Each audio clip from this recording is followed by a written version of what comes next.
Hi, everyone. Thanks for joining us again for this week's episode of Cooking Connected. My name is Sajwa, and I'm here today with Jordan. Go ahead and say hi, Jordan. Hi everyone, welcome back. Yes, welcome back to another episode of Cooking Connected. This week we're going to be doing the chicken tostadas. But before we hop into today's recipe, why don't I give us a quick overview of Cooking Matters? So, Cooking Matters Minnesota is a partnership with the University of Minnesota Extension, and we normally offer 6-week nutrition based cooking classes. These classes meet once a week for 2 hours, and they usually feature a chef and a nutrition educator who work together.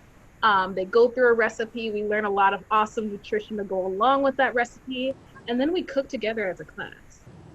So the goal of today is to kind of do the same thing, still stay connected, even virtually. We're going to learn a lot of nice, cool stuff to go with our chicken tostada recipe. But before we get started, I do want to give us our program code for the survey. The survey, as well as the recipe and all the things you're going to need, is going to be listed in the description box of today's video. So please check that out if you have extra time. It really helps us continue this kind of work and learn as we go. So the program code for this week's episode of Cooking Connected is going to be E098989. And that's going to be for this week's episode of Cooking Connected. So with that, I'm going to go ahead and pass it over to Jordan, and we're going to get started with today's recipe. Awesome. Hi everyone, welcome back.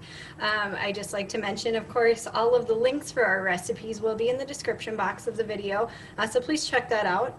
We would like to thank the creator of this recipe. Her name is Olena. Sorry if I'm pronouncing that wrong, from irealfood.com. So go check out her website. She's got a lot of awesome recipes, including our chicken tostadas recipe today. So I've actually never tried this recipe before, so we're going to be kind of learning together today. So if I make a mistake, hopefully you can avoid that same mistake when you're making it at home. So I'm already kind of in love with this recipe, just because it actually gives you the option to buy like the tostada shells, or to make your own, which I think is really cool. And the recipe also calls for like a rotisserie chicken, which you're welcome to use, but I'm actually just using leftover chicken that I had on hand. So kind of a fun, quick, another throw together meal for maybe a night where you're kind of busy, but you want something that tastes amazing and is healthy. So with that, let's go ahead and get started. Of course, before we get started with any recipe, the first thing we're always going to want to do is wash our hands. So 20 seconds, if you're with your kiddos, singing the ABCs, happy birthday twice, with hot soapy water, yep, and getting all of those surfaces of our hands. Of course, next we are going to want to wash and sanitize our station. So you see in my chef's view here, I do have some clean countertops that have been washed, so removing any debris, dirt, and then sanitize, making sure all those germs are gone. Since we are working with chicken today, we are worried about cross-contamination, so that's something that we want to think about, and just being clean with our recipe. Finally, our mise en place. As you can see again in my chef's view, I've got everything set out that I'll need for the recipe. This is a good practice, so then you're not running in and out of cabinets, realize that you're missing something halfway through, and then have to run to the store. I've done that a million times, and it's kind of a pain. Yeah, and it's great when we're working with something like a chicken or a meat like that where we have food safety concerns. And like Jordan said, it's her first time doing this recipe, so it's going to be great for that too.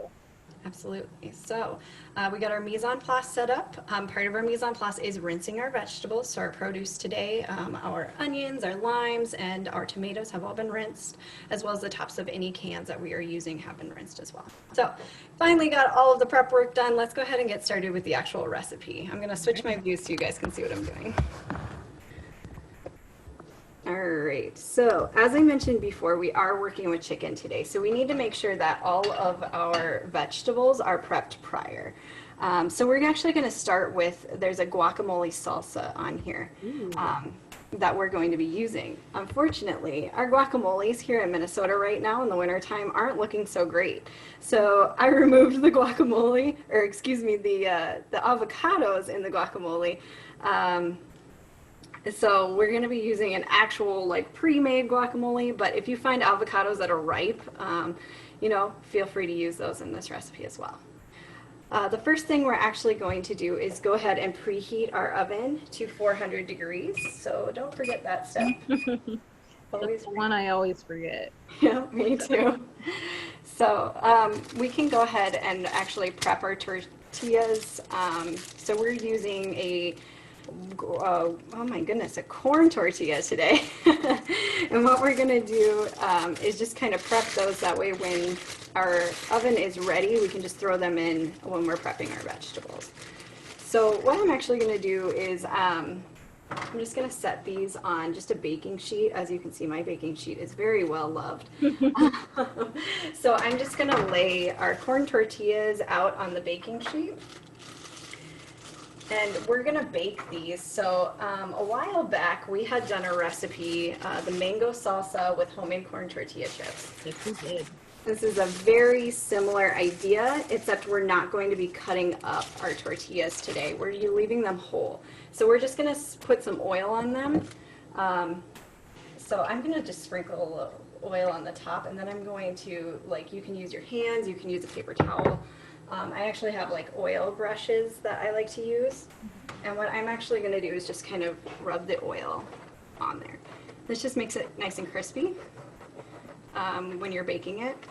And this is a great spot for the kids to get involved, you guys. Having kids kind of get their fingers in there and become involved in the cooking process. I think this would be really fun for, kids that are even younger, Yeah. You can also use, if you have a spray oil, you can use spray. Sometimes that is easier, but I have no idea if I have spray right now, so I'm just going to use my regular oil. And use it. But you can also use some seasonings on this as well. So if you wanted to add a little cumin, some chili powder, just make sure you put your oil on first and then just sprinkle a little bit of that on there. I'm just going to leave them plain today. That's the way I like them. But we're already adding cumin and chili powder, but if you wanted to add a little more, it would be phenomenal. So. And does it matter what kind of oil we use while we're spreading it on our tortillas? No, I'm using just an olive oil today. You can use a canola oil, really whatever you have on hand. Just some liquid oil or the spray oil, as I said, would work just fine. So if you have a canola oil, that's good as well. Okay. So we've got our tortillas prepped. So that is the base of our tostadas.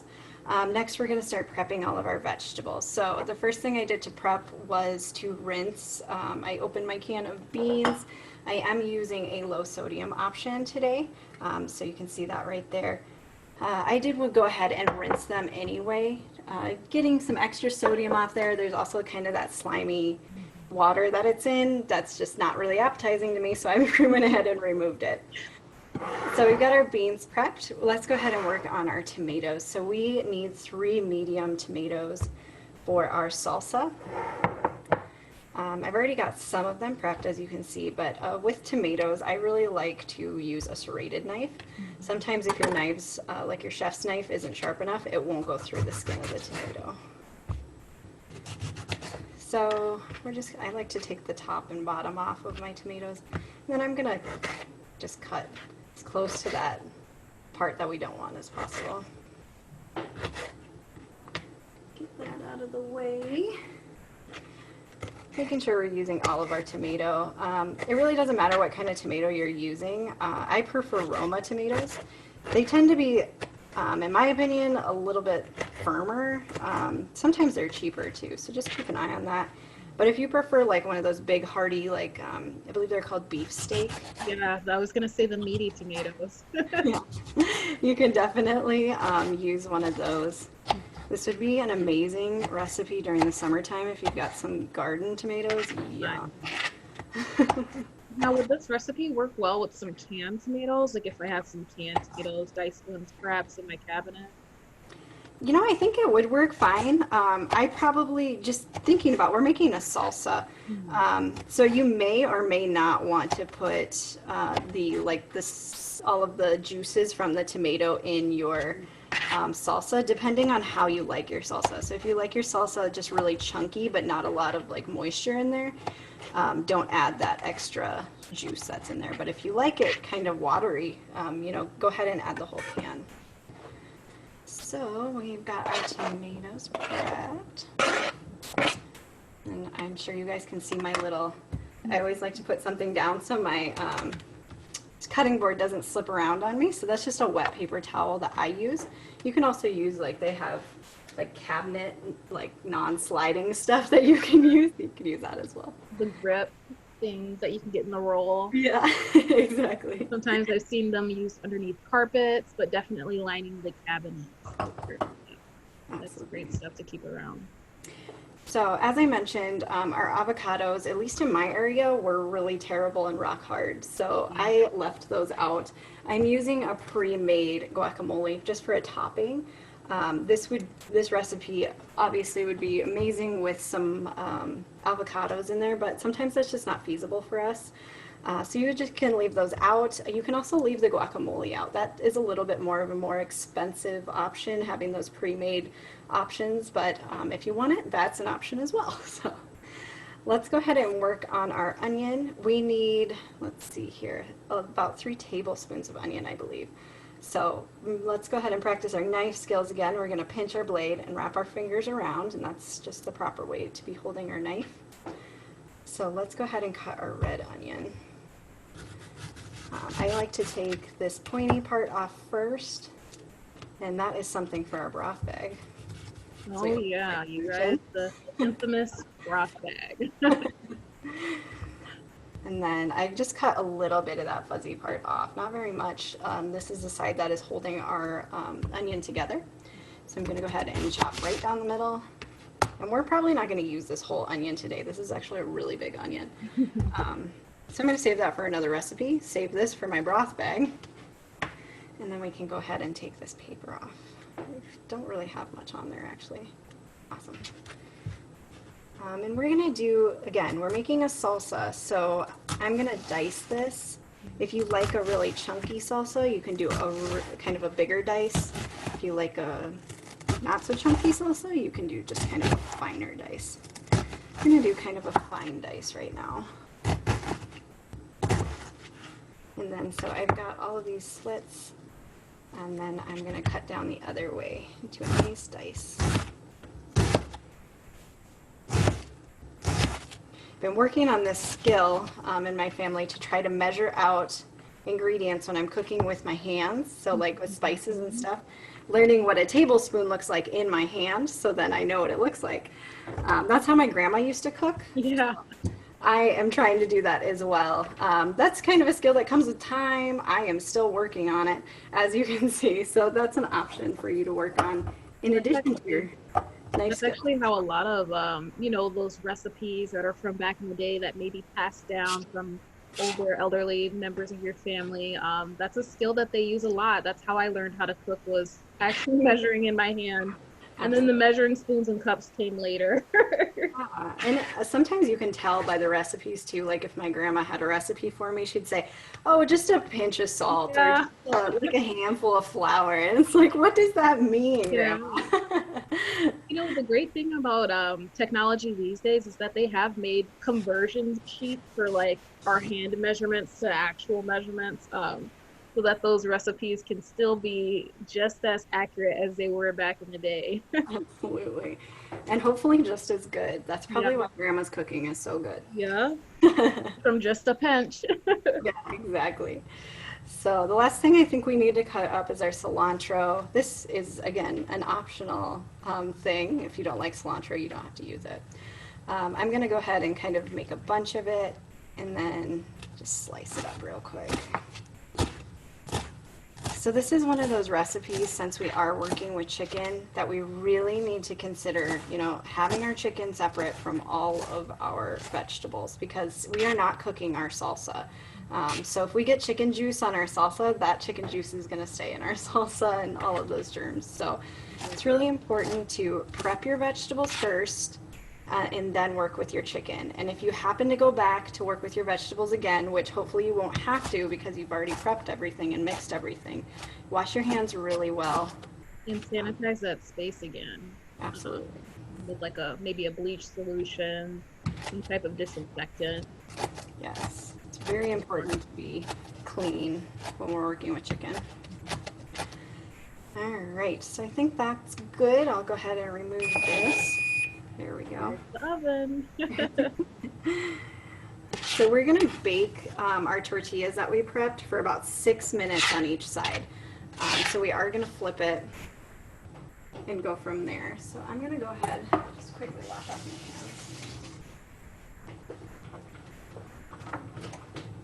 hands. Now, hopefully I'll remember. There we go. We'll just set a timer so I don't forget. So let's go ahead and mix together our salsa. Then we're done with really our vegetable side of it. So all of our tomatoes are gonna go in. If you are working with avocados, the recipe calls for 4 avocados that are diced up. So you can add that in there as well. We're gonna add our cilantro. And then of course our onions.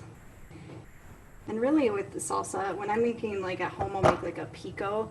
I kind of like to taste as I go and see where I'm at. Yeah. So sometimes just be careful, like especially with red onions, that can be kind of overpowering pretty quick. So, got our onions in there. And then our seasonings are also going to go in there. So we've got 3/4 teaspoon of salt, a tablespoon of cumin, and then a tablespoon of chili powder. So that's all going to go in there. Well, it's going to provide some really nice flavor to our tostadas. Absolutely. And then another flavor we're going to add a little bit more acid here, and we're going to add some lime juice. So I'm going to go ahead and I like to just kind of press down on it and roll it. This breaks up some of those membranes that are in there, so you get a little more juice out of your lime. And of course, you can always microwave it for like 5-10 seconds as well. Yep. So this is something like I think you can just kind of taste, and if you don't want to add the full lime, you don't have to. Some people really don't like really limey things, so it's kind of up to you. I'll just squeeze this as best I can.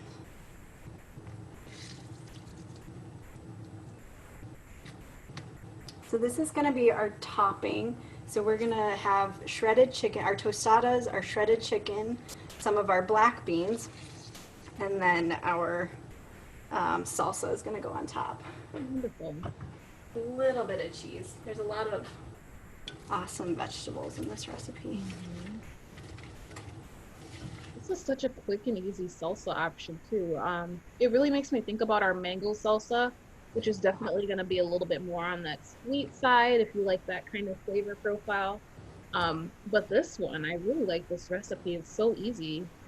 Yeah, a little bit more savory, obviously, and then it's kind of like almost like a pico, like I was saying. Yeah, yep, a good pico option. So, all right, we have our salsa ready. All of our vegetables have been prepped. The next thing we're going to do is finally work with our chicken.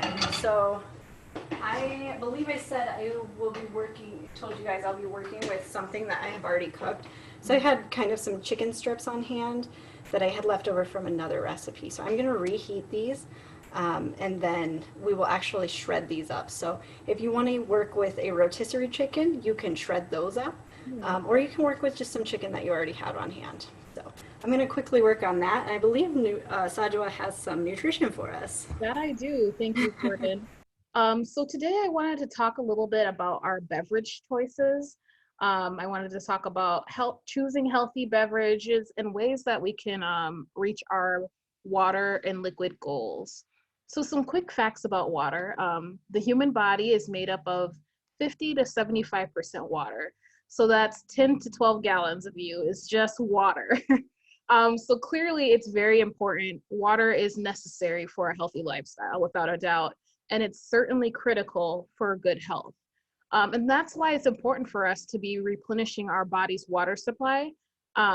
Just in a day from just existing, we can expel about 10 cups of water, and that's without exercise. So if you were exercising and perspirating quite heavily, that's even more water that's leaving your body that needs to be replaced. So in the body, water helps keep a normal temperature. It helps lubricate and cushion your joints. So keeping those joints moving in the ways that they're supposed to. It protects your spinal cord and other sensitive tissues in your body. It helps get rid of waste through perspiration and urination and other ways. Um, it moves nutrients in and out of our cells, so it's very beneficial in that way. It helps us digest our food, and it hydrates our cells to prevent dehydration. So lots of really good things. I feel like water is definitely an underrated element to a healthy lifestyle, so I want to promote that today.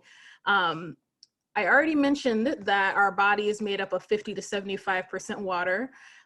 So to replenish that, let's talk a little bit about what that looks like. So for women, about 11 cups of fluid a day is going to be needed to kind of replace that which was lost. And again, if you're doing a lot of exercise and movement, that number is going to go up depending on the intensity of your exercise. For men, to replace their water loss during the day, it's going to be about 16 cups of fluid a day. Now, 11 cups of fluid for a woman, I believe that's like 88 ounces. That sounds like a lot. I mean, that's getting close to a gallon. And so you might be feeling a bit overwhelmed. How could I possibly be drinking that much water in a day? But reaching your fluid goal is more possible than you think. All fluids count towards that 11 cup fluid goal for women and 16 cup fluid goal for men. So things like juice, tea, even like broth-based soups, coffee, all of those things can count towards those fluid goals. So make sure that you're counting that as you're looking at your fluids and replacing what's lost during the day. Now, of course, drinking water is the best way to replace those fluids, but that can get to be a little bit boring. We always want to try to encourage you, though, to replace sugar-sweetened beverages with water. That way you're not having a bunch of empty calories. So although you would be still getting fluids from something like a soda or a sports drink, you are getting a bunch of extra calories that you don't need, and a lot of extra added sugar. So for kids, we like to encourage drinking water, low fat or fat-free milk, unsweetened or seltzer water. Those are great options. Those would be great for kids. You can also do 100% juice and practice diluting that with a little bit of water to decrease the sweetness there. But those are all great options for kids.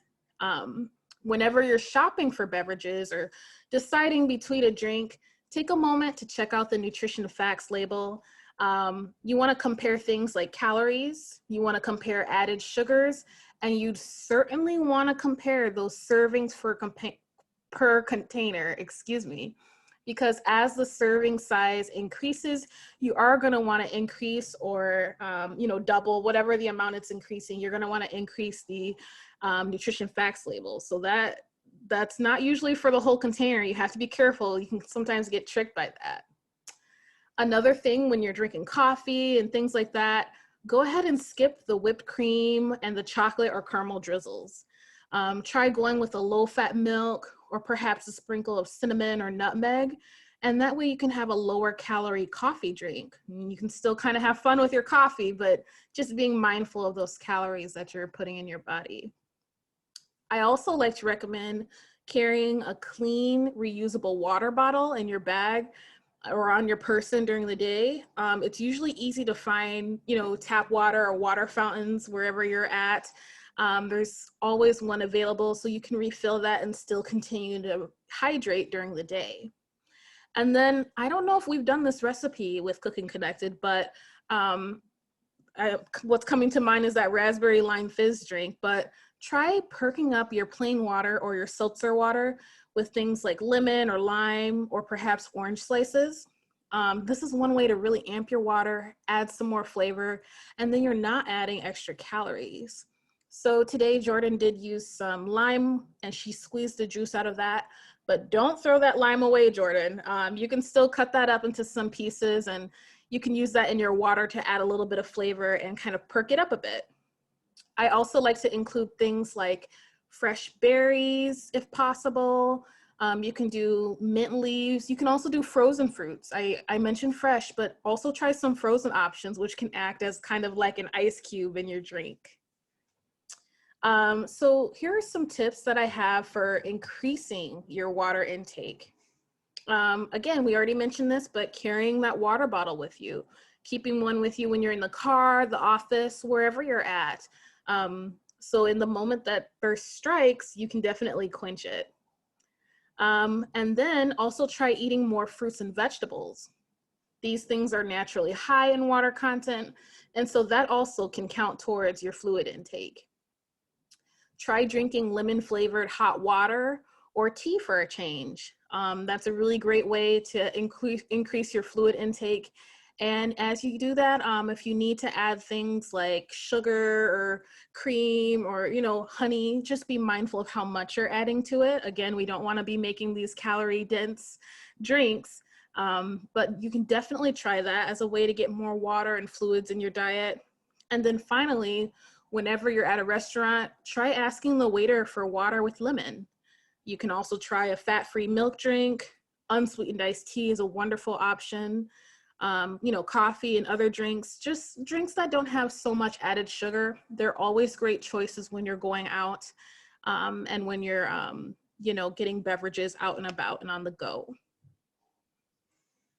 So it looks like Jordan's temping her meat. I can see her doing that in the background. And I just should probably mention she's stacking them up there. And I bet she's doing that to cover up the notch on her thermometer. Is that correct, Jordan? Yes, so it's finally ready. You'll notice that my chicken strips turned into chicken chunks. Um, so this kind of makes it cook just a little bit faster. But as you saw, I just kind of stacked them on top of each other. And then, yep, you need to cover, there's just a little dimple in the side of your meat thermometer. You need to make sure that that's covered.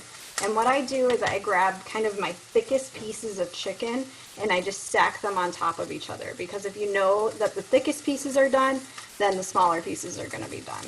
The last thing you need to worry about is not putting the bottom of your thermometer on the pan, because then you're going to get a false read and it's going to be a lot hotter than it really is. So just some things to look out for. So the last thing we're going to do is actually shred our chicken. So I've made it a little hard on myself by making these into chunks. And we're going to give it a try anyway. Challenge accepted. Exactly. So when I'm shredding chicken, my husband loves shredded chicken, so I just use a couple of forks and then I just shred it up. So you can just kind of work your way through it like this. And that's all you have to do with shredding your chicken. So it's just kind of pulling it apart. So grabbing a piece with one fork and then ripping the side of it on the other. So shredded chicken can be super easy. I'm just using a leftover chicken right now. You can shred the chicken off of your rotisserie chicken. So you'll just literally just pull the meat off of that rotisserie chicken. So you have a lot of different options here. I chose a chicken breast because it's typically like the darker meat tends to be a little bit fattier than like a chicken breast. So I went ahead with a chicken breast today, and also it's because of what I had on hand. So if you can use leftovers in a different way, you can kind of save a little money there. So you may have saw that I flipped my tortillas as well. Yeah. So those have been flipped. So just keep an eye on those. They get kind of dark kind of fast. So just something to look out for. Mine are taking a little bit longer, so it might take more than just 6 minutes on each side. Just make sure that they don't burn. So just slowly shredding. Oh, this is looking really good, Jordan. I really enjoy shredded chicken, but takes a little time. But this could be an activity for the kids. Yeah. 2 forks, you know what I mean, and having fun kind of shredding that, and then keeping an eye perhaps on the timer for the tortilla shells that we're using today. That's another activity that kids could be doing to help out with this recipe. There are lots of ways to get kids involved. Having them squeeze lime juice into the salsa, all of those things would be great for them. Absolutely. It's always good to get kids in the kitchen. When they start cooking some of the meals that they're eating, they're a little bit more invested. They are, yep. Yeah, and it makes them more willing to try new things. I know for kids it can be kind of scary if you're introducing a new fruit or a new vegetable. So perhaps they're not familiar with something like avocado or cilantro and might be a little nervous about trying it, but having invested that time, they'll be more interested in trying it. Absolutely. So my tortilla shells are actually done. I'll show you guys as soon as I'm done shredding my I can hear them sizzling in the tortilla. background. I bet it smells amazing over there. I really love being able to like make my own shells here. That's really awesome. One of my educators actually taught me you can run one of your tortillas like through the slats in your oven and make one of those hard shell tacos as well. So just another option for you if you don't want to buy hard shell tacos anymore, just buy the corn tortillas and go from there. So look at these shells. I just love them. Yeah. Oh, So yeah. they're very crispy now. Mhm. And this I'm really excited about. That looks like a tostada to me. Yeah. And again, you can always add more seasonings if you want to this. Yeah. Um, so I'm just going to go ahead, hopefully get some of this stuff out of the way. Just kind of clean up my station just a little bit. I always try to clean as I go, but sometimes it doesn't work. So I've got my shells done. I'm going to add just a little bit of chicken on the bottom, depending on how many people you're feeding. And just love that shredded chicken. And I'm sure you could do this recipe with other types of meat as well. I've seen we do like a turkey taco, so if you wanted to do like a ground turkey instead. Yeah, I was thinking perhaps if you had like steak, although it would probably be more well, I guess you could shred it. Yeah. But I was thinking more of like little steak cubes. That would be kind of fun. Or even fish if you're feeling adventurous. I would probably use a more hearty white fish, so something like a cod, more of a fish that doesn't break apart too easily, you know? Yeah, or like a tilapia or something. Tilapia would be nice, yeah. So, are adding another protein today with our black beans. These are kind of fun. This would be something else for your kids to kind of throw together, make their own tostadas. And now what makes this black bean a special protein is that addition of fiber in there. So we love beans for that, beans and legumes. You get the protein and you get some extra fiber in there. Absolutely. But if you're eating more fiber, you need to be drinking more Water. So that can go ahead and go through your body nice and smooth. Absolutely. Then of course we're going to put our star of the show on top, our salsa, and of course if you have avocados you can throw those in your salsa. I am going to throw some of my pre-made guacamole on there, or if you are feeling adventurous you can make your own guacamole, but again you'll probably have your avocado, so up to you. So I'm going to add just like a dollop of avocado, my goodness, guacamole on top. Hey, guacamole is avocado, Jordan. I'm not wrong, you're right. Not wrong. And then the last thing I'm going to add, and I just, well, the last two things I'm going to add, I just want to mention that, a plain yogurt is a really great substitute for a sour cream. This is something that we like in my household, so I just kind of dollop this on top like I would a sour cream. And most of the time, like our participants don't even know that it's yogurt, so plain yogurt is a really great option.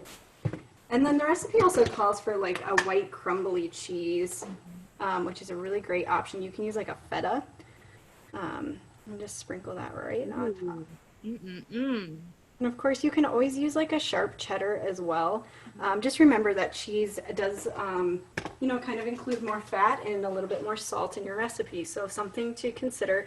You don't really need a lot of cheese. It's just for flavor. It's not necessarily something too important. So That is our tostada recipe. I am so excited to eat this. And I am so jealous. That looks incredible. I'm craving tostadas. I wish I could be there with you cooking today. But you know what? Just watching has been so much fun. Absolutely. Well, I hope you all try this recipe. If you do, please send us pictures. Let us know how it went. We love hearing from you guys. Or if you have any other recipes that you want us to try in future videos, let us know. Yeah. And so with that, that's the end of today's episode of Cooking Connected. That was the chicken tostadas. Thank you, Jordan, for demonstrating that recipe. You know what? I would have never known it was your first time, so you did great. And with that, I do want to just throw up our program code again. If you guys could take a moment and take our survey for us, it really helps us continue to do this kind of work and improve as we go. So the program code for today's episode of Cooking Connected is going to be E098989. And again, if you can just take a moment to take our survey for us, that would be really helpful. And with that, we are going to say have a great day and see you next time. Bye. Bye.